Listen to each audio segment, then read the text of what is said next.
Transcription number 12, 5 seconds.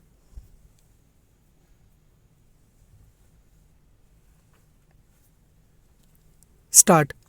I have no intention of giving a certificate about which my honorable friend Dr. Krishna Swami was talking some time ago, since anything like a certificate being given by any member of the business community is likely to be misunderstood.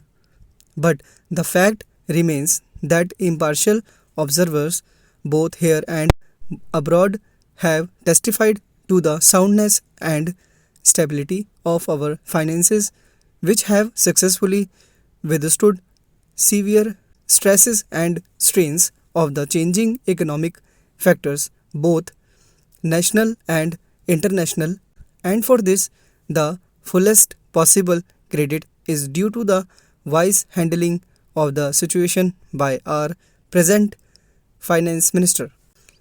There have been criticisms on both sides.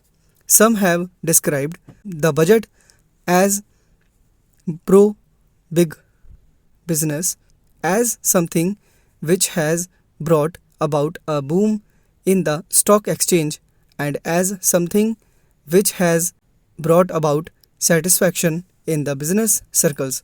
The fact is that if there has been any satisfaction, it has been due purely to negative features of the budget and not because any positive relief in any direction has been given to business or industry.